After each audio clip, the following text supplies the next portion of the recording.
Hello সবাই, সবাই কেমন আছো? আমি অনেক ভালো আছি। আর এই মুহূর্তে বাজে সকাল ১০টা। ১০টা বাজলেও আমি এখন রেডি, একদম ফুল দেখছো সেজে গুজে একদম রেডি। কারণ কাল বাদে পরশুদিনই হচ্ছে পয়লা বৈশাখ। আর এই মাসে আমাদের মাসিক বাজারটা যেহেতু করা হয়নি, আমরা ইচ্ছে করেই ডিলে করছিলাম। ভাবছিলাম যে পয়লা বৈশাখের আগের দিন যাই, তাহলে একটু সেলিব্রেটও করতে পারবো, কিছু করাও যাবে। কারণ এখানে তো সেরকম এই শহরও করার মতো কিছুই নেই। একবারে মাসিক বাজারও হয়ে যাবে, আর আমাদের ঘোরা, খাওয়া দাওয়া, মজা করাও হয়ে যাবে। কারণ দেখো, বাঙালি হিসেবে না, মানে কিছু কিছু ফেস্টিভ্যাল একদম মানে হাত থেকে ছাড়াই যায় না। তো বাঙালির শুভ নববর্ষ যেহেতু, তো এই নববর্ষ কোনোভাবে মিস করা যাবে না। কিছু না কিছু তো একটা সেলিব্রেট করার বাহানাও চাই। প্লাস সবসময় তো আর বাইরে খাওয়া দাওয়া বা বাইরে এত ঘোরাটোরা হয় না। তো আজকের মেন উদ্দেশ্য অ্যাকচুয়ালি ঘোরা, খাওয়া দাওয়া, ফান করা, আর তার সাথে বাড়ি ফেরার টাইমে একটুখানি আর কি শপিং করে নেওয়া। তাই জন্য সকাল সকাল বেরোচ্ছি। আর আমরা প্রত্যেক মাসে যেই শহরটাতে মাসিক বাজার করতে যাই, তার থেকেও আর একটা বড় শহর আছে তার থেকে একটু দূরে। তো ওই শহরটাতে বেশি আরও ইন্ডিয়ান জিনিসপত্র, আরও বেশি ইন্ডিয়ানরা থাকে। তো ওই শহরটাতেই আজকে যাব, কারণ ওখানে ইন্ডিয়ান রেস্টুরেন্ট আরও বেশি পরিমাণে ভালো। আর আমাদের শহরেও একটা দুটো অ্যাকচুয়ালি রেস্টুরেন্ট আছে ইন্ডিয়ান, বাট ওদের খাবার খুব একটা একদমই ভালো না।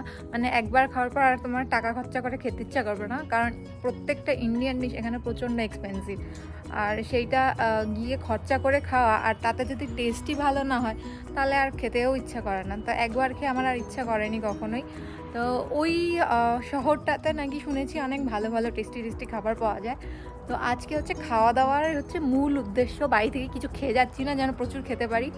তার জন্য আর কি সকাল সকাল বেরোবো, তাহলে অনেক অনেক খেতে পারবো সারাদিন। তো চলো বেরিয়ে পড়ি।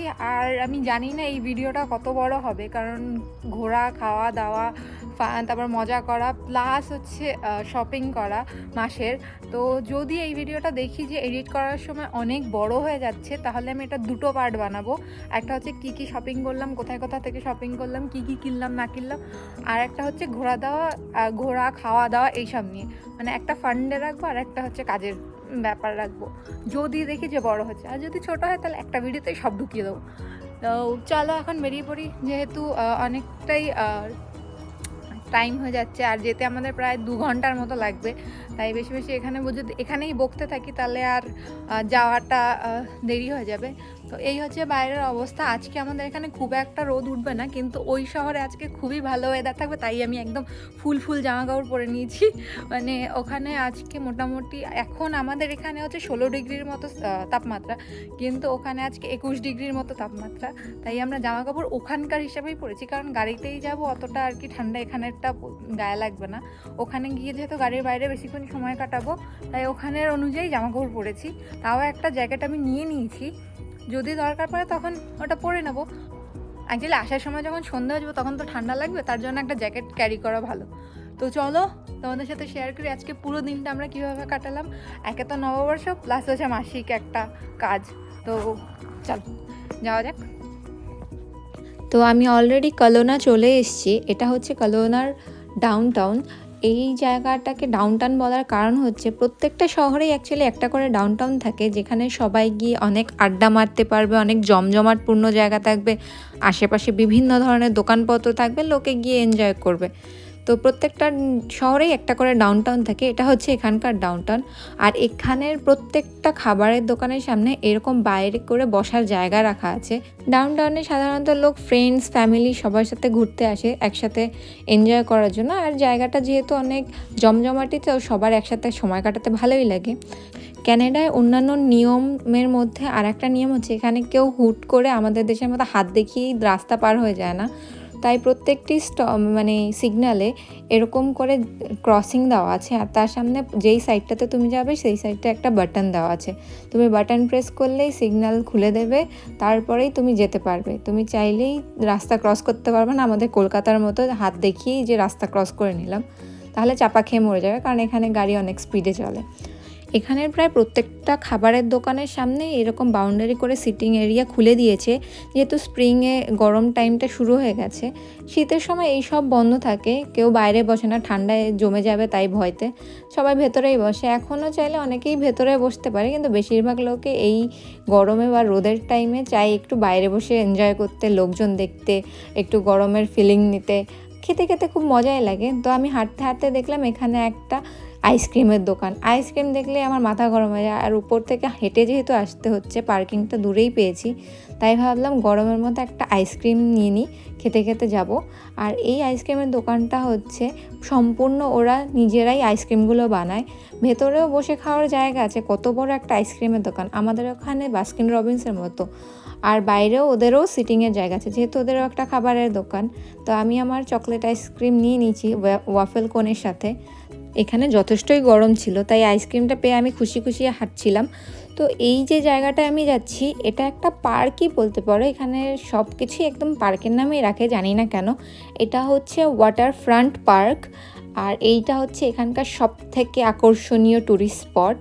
এইখানে সবাই অনেক আর কি ফান করতে আসে। এখানে সোনা আছে, সোনা মানে হচ্ছে অনেকে জানে হয়তো, তাও আমি একটুখানি যেটুকু আমি জানি সেটুকু বলছি। সোনা মানে হচ্ছে যেখানে লোক যাবে আর এক ধরনের মাসাজ নেবে বা রিল্যাক্সিং টাইম কাটাবে, যেটা হচ্ছে একটা ঘরের মধ্যে একটা গরম ভাইব দেবে, মানে হাওয়া বা কিছু চলবে, সেখানে ঘেমে ঘেমে ক্যালোরি বার্ন করবে, সেটা আছে। প্লাস হচ্ছে এখানে হচ্ছে বোটিংয়ের ফেসিলিটিস আছে, এখানে বোট ভাড়াও পাওয়া যাবে। চাইলে তুমি নিজের বোট এনে ওখানে পার্ক করে রাখতে পারো, তারপর তুমি তোমার ফ্যামিলির সাথে বা নিজে এখানে লেকের মধ্যে চালালে। আর সব থেকে বেশি হচ্ছে আকর্ষণ হচ্ছে এখানে ওই বোটের সাথে প্যারাশুট একটা অ্যাক্টিভিটি আছে, যেটা হচ্ছে তুমি প্যারাশুটে ঝুলবে আর বোট তোমাকে টেনে টেনে টেনে টেনে নিয়ে যাবে। যদি আমি দেখি আশেপাশে কাউকে করতে, তখন আমি সেটা ভিডিও করে অবশ্যই ভিডিওতে অ্যাড করব। আর একটা এখানের অন্যতম অ্যাক্টিভিটি হচ্ছে এক ধরনের প্লেন আছে যেগুলো জলের উপর ল্যান্ড করে। আমি জানি না খুব ভালো করে জিনিসটাকে কি বলে। তো আমি যেহেতু এখানে আমিও প্রথমবারই এসেছি, তো আমিও নতুন নতুন জিনিস শিখছি, জানছি, দেখছি, তোমাদেরও সেটাই শেয়ার করছি। আর এখানের জায়গাটা অনেক একটা বড় জায়গা নিয়ে মানে ছড়িয়ে আছে পার্কটা। আর যেহেতু আজকে সবথেকে ভালো ওয়েদার, প্রথম সিজনের প্রথম মানে ভালো ওয়েদার, গরম দিন, তো তোমরা আমাকে দেখলেই বুঝতে পারবে রোজ আমি এক গাদা সোয়েটার বা জ্যাকেট পরে ঘুরি, আজকে কোনো সোয়েটার বা জ্যাকেটের দরকারই নেই। তার উপর আইসক্রিম খাচ্ছি, আশেপাশে অনেক লোক ঘুরে বেড়াচ্ছে, চারপাশের রোদ দেখে বুঝতে পারছো যে কতটা গরম। লোকে এসছে ফ্যামিলির সাথে, ঘুরছে, খাচ্ছে, যেহেতু এটা একটা ট্যুরিস্ট স্পট মানে ঘুরতে আসারই জায়গা, তাই আজকে আমার আশেপাশে অনেক লোক দেখতে পাবে। তো এই লোকটাকে দেখেই বুঝতে পারছো কতখানি গরম পড়েছে, উনি জামাকাপড় পরতেই ইন্টারেস্টেড না। প্লাস আরও অনেক লোক এসছে। আর একটু আগালেই এই লেকের বিচ এরিয়াটা, সেদিকেই আমি যাচ্ছি। তো যেতে যেতে আমি দেখলাম একজন লোককে, যিনি হচ্ছেন লোকের থেকে টাকা চাইছেন, কিন্তু শুধু শুধু আমাদের দেশের মতো হাত পেতে টাকা চাইছেন না, তাই উনি সবাইকে গান শোনাচ্ছিলেন।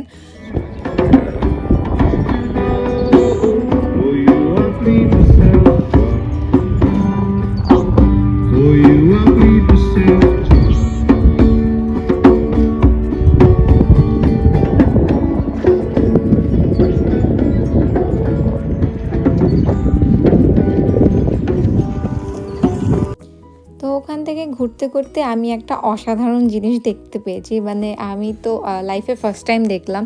এটা হচ্ছে লাস্ট আর কি সিজনের লাস্ট চেরি ব্লসম এর টাইম, মানে অলরেডি সব ঝরে পড়েই গেছে। এটা একটুখানি আমার জন্যই হয়তো বেঁচেছিল। আমি প্রচণ্ড মানে এক্সাইটেড ছিলাম যে এখানে এসে ফার্স্ট চেরি ব্লসম দেখবো। এটা একটা মিউনিসিপ্যালিটি, পেছনের বিল্ডিংটা, আর তার সামনে ওনারা সুন্দর করে কিছু গাছ লাগিয়ে রেখেছেন। আসলে আমি না একটু কোরিয়ান ড্রামা দেখতে ভালোবাসি, আমার কোরিয়ার প্রতি একটু ভালোবাসা রয়েছে, তো তার থেকে আমি জানতে পারি যে চেরি ব্লসমের সম্পর্কে। তো জীবনে অনেক শখ ছিল দেখার, তো আজকে সেই শখটা পূরণ হয়েছে। আমি সত্যি তোমাদের বলে হয়তো বোঝাতে পারবো না আমি কতটা খুশি ছিলাম। যে এই ব্লসমের গাছই লাগিয়েছে তা না, এমনি এই জায়গাটাকে সুন্দর করে তোলার জন্য ওনারা রাস্তায় রাস্তায় টিউলিপ লাগিয়ে রেখেছে, যেটা আমি প্রথমে ভেবেছিলাম হয়তো প্লাস্টিকের আর কি গাছগুলো, জাস্ট মাটিতে পুঁতে রেখেছে, বাট তারপরে হাত দিয়ে দেখলাম না, এগুলো সব সত্যিকারের টিউলিপ। যাই হোক, এখানটা দাঁড়িয়ে আমি অনেক ছবি তুলেছি। তো অনেকক্ষণ এই গাছটা চারপাশে ঘুরে তারপরে আমি সামনে আগাতে শুরু করি, কারণ এখানে না ওনারা পরিষ্কার টরিষ্কার করছিলেন। তো ওনাদের সামনে একটু বেশি হ্যাংলামো করতে লজ্জা লাগছিল। আর একটু সামনে আগিয়ে দেখলাম একটা পার্কিংয়ে আর একটা গাছ আছে। এই গাছটা একটু ছোট, ওই গাছটার সাথে এরকম একটা গোল গোল ভিডিও বানানোর খুব ইচ্ছা ছিল, কিন্তু ওনারা যেহেতু ছিলেন তার জন্য আর ওখানে এটা করতে পারিনি। এইসব করতে করতে আমার খিদে পেয়ে গেছিলো, তাই একটা ইন্ডিয়ান রেস্টুরেন্টের দিকে আগাচ্ছিলাম। তখন দেখলাম একটা র্যালি হচ্ছে, ওনারা সবাই একটা কোনো গ্রুপের মাধ্যমে ওনারা দৌড়াদৌড়ি করছেন। যেহেতু আজকে এত সুন্দর একটা ডে, তার জন্য ওনারা এই অ্যাক্টিভিটিটা আজকেই চুজ করেছে। তো এখান থেকে একটু আগিয়ে একটা অপূর্ব সুন্দর একটা জায়গায় আমি পৌঁছেছি। সেই জায়গাটা তোমাদের সাথে শেয়ার না করলে ভিডিওটাই বেকার। কত টিউলিপ, মনে হচ্ছে এর মধ্যে থেকে একটা দৌড় দিই। এপার থেকে ওপার শুধু টিউলিপ আর টিউলিপ, লাল আর হলুদ হয়ে রয়েছে। আর সামনেই হচ্ছে বড় বড় বিল্ডিং, এগুলো সব হোটেল রিসর্ট। তার সামনে এখানে একটা ওয়াটার ফল রয়েছে, দেখে মনে হচ্ছে দৌড়াদৌড়ি করি। এখানে আমার সামনে থেকে ফোটেনি, এগুলো একটু পলি হয়ে আছে। যাই হোক, যেখানে ফুটেছে ওইখানটাই যাই। দেখে কি ভালো লাগছে। আমি আমার জীবনে সামনাসামনি এত টিউলিপ একসাথে কোনোদিন দেখিনি, আর এই ফিলিংস তোমাদের আমি বলে বোঝাতে পারবো কিনা আমি জানি না। আর এই সাইডটাতে সব পার্ক করা আছে, হাঁটার জন্য ট্রেল বানানো আছে। আর এটা তো একটা বড় রিসর্টই আছে পাশে। আর এই জাস্ট এই পার্কটার ওপারেই হচ্ছে সেই ওয়াকটা। তো ওখানে হাজার একটা ছবি তুলে আমি চলে এসেছি রেস্টুরেন্টের সামনে। এটা একটা ইন্ডিয়ান ফ্রেশ কিচেন, মানে ইন্ডিয়ান খাবার দাবারই এখানে পাওয়া যায়। নাম হচ্ছে টিফিন। তো এটাই এখানে সবথেকে নাকি পপুলার খাবারের জায়গা।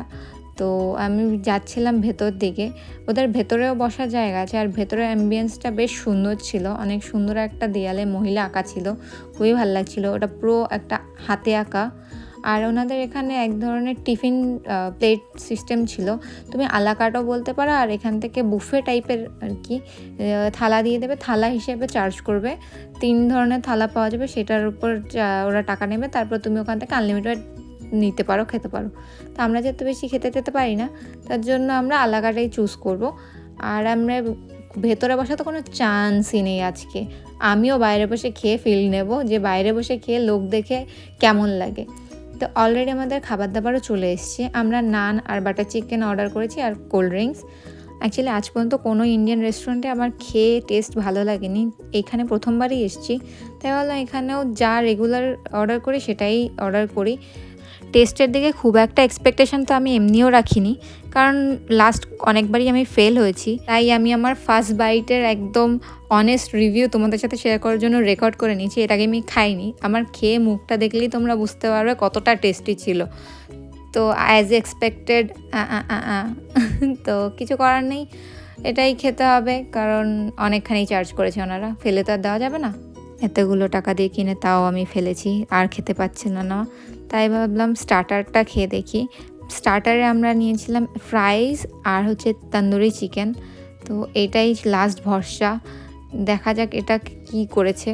তো আমি তার জন্য আগে অনিয়ন নিয়ে নিয়েছিলাম, এগুলো দেখে প্রথমে টমেটো ভেবেছিলাম, তারপর দেখলাম না, পেঁয়াজ, একটু ধনেপাতাও দিয়েছে।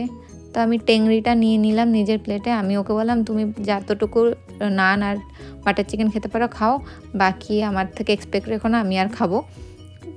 আর ওদের টেস্টের উপর তো আমার ভরসা নেই, ওদের উপর যেহেতু ভরসা নেই তাই আমি নিজেই একটু লেবু চটকে নিলাম। আর ফ্রেঞ্চ ফ্রাইটা খেয়ে দেখলাম বাকি সব কিছু থেকে এই একটা জিনিসই সব থেকে ভালো ছিল। ফ্রেঞ্চ ফ্রাইটা সত্যি একটু ঝাল ঝাল ছিল আর ভালো খেতে লাগছিল, আর ক্রাঞ্চিও ছিল। তন্দুরিটার অনেস্ট রিভিউর জন্য আমি এটাকেও রেকর্ড করে নিয়েছি। তো আমার মুখ দেখেই বুঝতে পারছো বাটার চিকেনের তুলনায় যথেষ্ট ভালো করেছে এটাই। এর মধ্যে একটু স্পাইস মানে অ্যাড করেছে, মশলা টশলা দিয়েছে, কারণ এখানকার লোকেরা তো আর মশলা টশলা আমাদের মতো খায় না, তাই সবসময় সাদামাটা খাবারই পাওয়া যায়। ওরা বানায়ও হচ্ছে মানে এখানকার লোকেদের হিসেবে। যাই হোক, ওখানের খাবার তো আর পছন্দ হয়নি। ওখানে $70 মানে 4000 টাকা খরচা করে তারপরে আমার মন পোষায়নি। তাই আমি এসেছি আমার সব থেকে ফেভারিট দোকানে, চা টাইম। এখানে চা টাইম লেখা থাকলেও চা পাওয়া যায় না, কেন যে এটার নাম চা টাইম রেখেছে তাই জানি না। এখানে পাওয়া যায় হচ্ছে বাবল টি, মানে কোরিয়ান একটা খাবার। এটাও হচ্ছে একটা কোরিয়ান ড্রিঙ্কস, খাবার বলবো না, খাবারও বলতে পারো। এর মধ্যে যেহেতু বাবল পার্লস দেওয়া থাকে, তো সেটা হচ্ছে খুবই খেতে টেস্টি হয়। আর এইটা হচ্ছে সব থেকে আমার পছন্দের জায়গা। তো এটা দুজনে দুটো নিয়ে নিয়েছি আমরা বাবল টি। এবার এটা নিয়ে যাচ্ছি বিচে গিয়ে বসে বসে আরাম করে খাবো। তো বিচে যাওয়ার সময় রাস্তায় আমি দেখলাম তোমাদের যে অ্যাক্টিভিটিটার কথা বলছিলাম, যে দুজন এরকম প্যারাশুটের ওপর বসে থাকবে, তো সামনে দেখলাম কেউ একজন আর কি রাইডটা নিচ্ছে, তাই ভাবলাম তোমাদের সাথেও সেটা শেয়ার করি, তাহলে তোমরা বুঝতে পারবে কী এক ধরনের জিনিসটা, কী ধরনের অ্যাক্টিভিটি। তো এটা নাকি হেভি মজার। আর এই রাইডটা একসাথে দুজন করতে পারে, তো এক একজনের খরচা পড়ে প্রায় $90 করে, মানে ওই 5,000 টাকা করে। একটা রাইড অনুযায়ী একটু বেশি এক্সপেন্সিভ জানি, বাট আমার করার খুব ইচ্ছা আছে। তো আর একটু আগাতেই সেকেন্ড রাইডটাও দেখে ফেললাম। যে বলছিলাম না জলে একটা প্লেন ল্যান্ড করে, এটার ব্যাপারে না খুব একটা ইনফরমেশান আমি ওখানে কোথাও লেখা দেখিনি। এটা কি নিজের নিয়ে আসতে হয় না এখান থেকেই দেয় আমি বলতে পারবো না। যাই হোক, আমি বিচে চলে এসেছি। আর বিচে এসে তো আমি অবাক, আমরাই শুধু না, অনেক লোক এসছে জানো তো, গ্রুপ বলো, তারপর কাপল বলো, বয়স্করা অনেকেই এসছে। আমি তাদের দেখতে দেখতে নিজের বাবলটি এনজয় করছিলাম। আর আমি ওখান থেকে একটা জংলি ফুল তুলে কানে ঢুকিয়ে নিয়েছি। আমি না জানি না আমার কেন চুলে ফুল লাগাতে এত বেশি ভালো লাগে। তো আমি যেহেতু বিচের পাশে একটা বেঞ্চে বসেছিলাম, তো আশেপাশে এত লোক জলে নামছে, ওনাদের দেখে আমিও উৎসাহিত হয়ে জুতোটা খুলে আমিও খালি পায়ে বিচের দিকে হাঁটা দিয়েছি, যাই একটু মানে এখানে নামতে পারি আর না পারি অন্যদের মতো চান করতে একটু পাটাই ভিজে আসি। তারপরে একটু হাঁটতেই মনে হলো চপ্পল পরে আসলেই ভালো হতো, মানে এখানে যেহেতু কুচো কুচো বালি আর ছোট ছোট পাথরের টুকরো রয়েছে, পায়ে হেভি লাগছিল। তো অন্যরা তো চানও করছিল, অনেকে অনেক গেম নিয়ে এসেছিলো, তারা গেম খেলছিল। তো আশেপাশে বেশি দেখাতে পারবো না যেহেতু সবাই বিচ ড্রেস পরে রয়েছে, বিচের ড্রেসগুলো একটু খোলামেলা হয়, তার জন্য আর কি বেশি কারোর দিকে আর কি ঘোরাতে পারছি না, ক্যামেরাটা তো সামনের দিকেই রাখলাম। তো ওনাদের দেখে তো আমি সাহস করে তো এসছি, কিন্তু এবার যে পায়ে গুঁতো লাগছে মনে হচ্ছে ফিরে যাই। তারপর ভাবলাম থাক, এসেই যখন গেছি একটু জলে পা দিয়েই দেখি। জলে পা দিতেই আমার জিভ মানে বেরিয়ে গেল, মানে লোকে চান করছে কী করে এইটুকু ভিডিও করার জন্য আমি পা ভেজাতেই আমার শরীর থেকে মনে হয় আমার আত্মাটা বেরিয়ে গেল। আর এই লোকটা চান করছে, আর শুধুমাত্র এই লোকটা না, আরও অনেক মেয়েরা বাচ্চারা চান করছে, অনেকে কায়াক চালাচ্ছে, আমি এইটুকু পা ভিজিয়ে দৌড়, আমি আর নেই। মানে বিশ্বাস করো, বরফ গলা জল, ওপরে যতই গরম লাগছিল, এতক্ষণের যত গরমে ছিল না শরীরে, সব 1 সেকেন্ডের মধ্যে উড়ে গেছে। মানে প্রচণ্ড ঠান্ডা জলে, আর এখানে লোক সেই জলে চান করছে, মানে দেখেই মাথাটা গরম হয়েছে। আমার বড় বলছে তুমিই যাও, আর ও তো আগে থেকেই জানতো তাই যায়নি, আমাকে বললো যাও নিজেই একটু দেখে আসো। আমিও মূর্খের মতো চলে গেলাম। এখানে আমি প্রায় 5:30 অবধি বসেছিলাম, ইচ্ছে ছিল সূর্য অস্ত দেখার, কিন্তু সে আর সুযোগ হবে না, কারণ আমাকে এখনও অনেক বাজার করতে হবে, মাসিক বাজারটা তো বাকি আছে, আর আজকে না করলে আবার আরেকদিন আসতে হবে, সেটা আর সম্ভব না। তাই আমি একদম রেডি হয়ে ওখান থেকে উঠে পড়লাম বাজার করতে যাওয়ার জন্য। আর সেটা আর এই ভিডিওতে অ্যাড করলাম না, তাহলে না অনেক বড় একটা ভিডিও হয়ে যাবে, তাই আমি বাজারের ভিডিওটাকে আলাদা করে অন্যদিন আপলোড করব। তো এই ছিল আজকের ভিডিওটা, দেখা হবে কালকে একটা নতুন ভিডিওতে। ততক্ষণের জন্য সবাইকে টাটা।